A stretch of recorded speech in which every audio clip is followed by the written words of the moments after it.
একটু রাধারানীর কৃপা মহিমা সম্বন্ধে আমরা একটু আস্বাদন করব। রাধারানীর কৃপাটা দেখুন।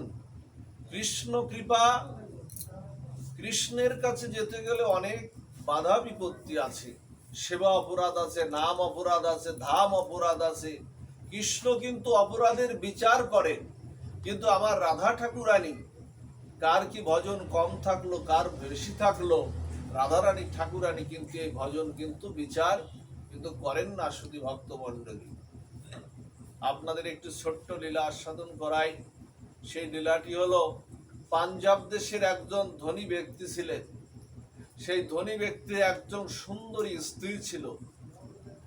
সেই স্ত্রীর প্রেমে, স্ত্রীর রূপে এমন পাগল ছিলেন যে কখনো তার স্ত্রীকে চোখে হারাতে দিতেন না। এমন ভালোবাসতেন, ভালোবাসাটা এমন পর্যায়ে ছিল, স্ত্রীর রূপে এমন মোহিত।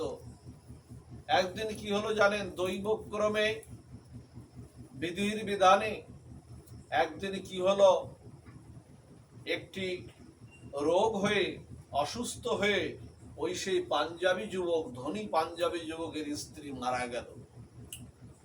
স্ত্রী মারা গেল, স্ত্রীর শোকে, স্ত্রীর বিয়োগে পাগলের মতো পাগল পারা হয়ে গেলেন। পাগলের মতো পাগল পারা হয়ে গেলেন এই পাঞ্জাবি যুবক।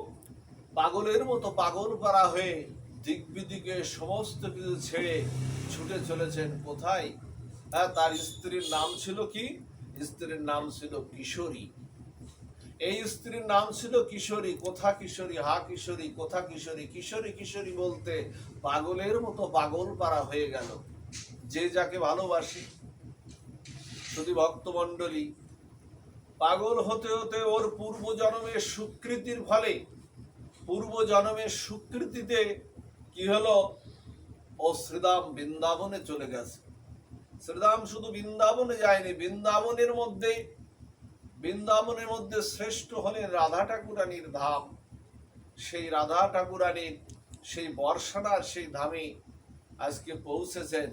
শুধু তার স্ত্রীকে খুঁজে বেড়াচ্ছেন, কোথা কিশোরী, হা কিশোরী, কোথা কিশোরী। যেতে যেতে সেই বর্ষানার কোনো এক বাড়িতে, বাড়ির দুয়ারে বসে প্রলাপ বকছে, কিশোরী কিশোরী বলে প্রলাপ বকছে। শুধু তার মুখে একটি কথা, কোথা কিশোরী, হা কিশোরী, দেখা দাও কিশোরী। রাত্রে, অধিক রাত্রে বর্ষানার এক ভক্ত দুয়ারে বসে বসে কিশোরী নাম বারবার উচ্চারণ করছেন। আমার ভগবান কৃষ্ণচন্দ্রের কাছে অভিসারে যাওয়ার জন্য আমার রাধা ঠাকুরানী কি করেছেন? রাধা ঠাকুরানী আজকে ললিতা, বিশাখা, চন্দ্রাবলী এদেরকে পরিবেষ্টিত হয়ে আমার রাধা ঠাকুরানী চলেছেন অভিসারে। অভিসারে যখন যাচ্ছেন, অভিসারে যেতে যেতে তখন যে পথ দিয়ে যাচ্ছেন ওই পথের একটি দুয়ারে ও বসে বসে প্রলাপ বকছে সেই পাঞ্জাবি যুবক। কি মহিমা, কি করুণা দেখুন রাধা ঠাকুরানীর কৃপার কথা বলে শেষ করা যায় না। কেউ যদি একবার রা উচ্চারণ করে, কৃষ্ণ বললেন, কৃষ্ণ যার প্রেমে পাগল পারা, কৃষ্ণ যার কাছে বন্দী, সেই লাদিনী শক্তি রাধা ঠাকুরানী। কৃষ্ণ বললেন, কেউ যদি রা উচ্চারণ করে আমি কৃষ্ণ উৎকণ্ঠিত হয়ে যায়। আর যদি রার পরে যদি ধা উচ্চারণ করে আমি কৃষ্ণ, ভগবান ওই ভক্তের পিছনে পশ্চাৎ পশ্চাৎ আমি ছুটতে থাকি। এই হলো রাধা ঠাকুরানীর মহিমা। তিনি বিচার করেন না।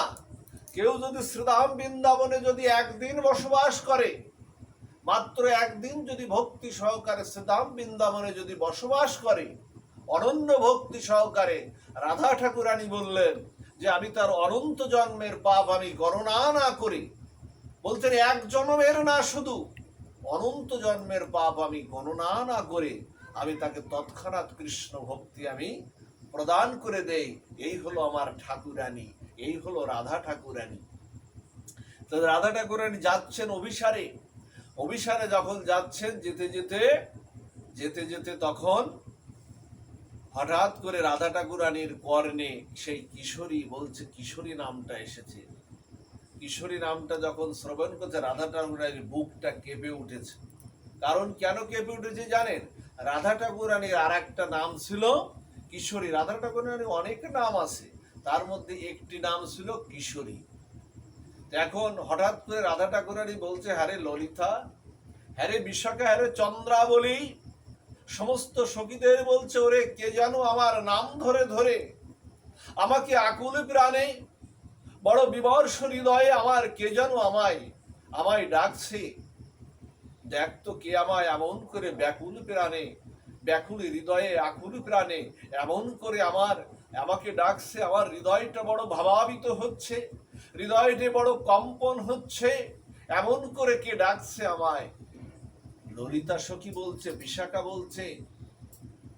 বলছে আরে সখী, ও আর কেউ না, ও তোর নাম উচ্চারণ করছে না, ও নাম উচ্চারণ করছে ও এক পাঞ্জাবি যুবক। পাঞ্জাবি যুবক, ওর স্ত্রী বিয়োগ হয়েছে, ওর স্ত্রীর নাম ছিল কিশোরী, তাই ওর স্ত্রীর শোকে, স্ত্রীকে ভালোবাসতো, স্ত্রীর শোকে পাগলের মতো পাগল পারা হয়ে ও ডাকছে। ও তোর নাম ধরে ডাকছে না। বলছে শোন, যে নামেই ডাকুক, কিন্তু ওই নামের সঙ্গে আমার যে সাদৃশ্য আছে, আমার নামের যে মিল আছে ওই নামের সঙ্গে, ওরে যে নামেই ডাকুক আমি তো ওই গণনা করি না, আমার ওটা গণনা করারও আমার সময় নাই।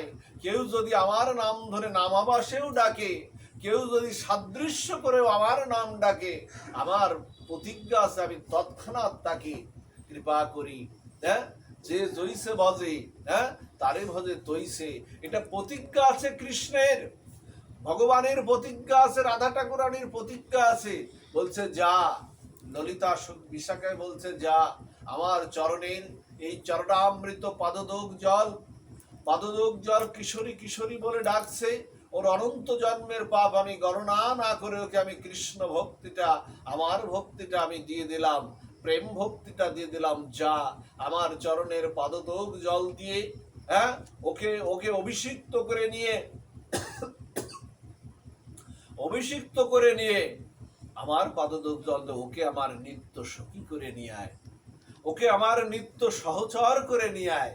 জানেন ললিতা বিশাখা ভগবান রাধা ঠাকুরানীর চরণের সেই পাদদোগ জলটা নিয়ে, হ্যাঁ ওকে ভগবান রাধা ঠাকুরানী ওকে নিত্য, হ্যাঁ ওর মতো নিত্য সখী করে নিলেন।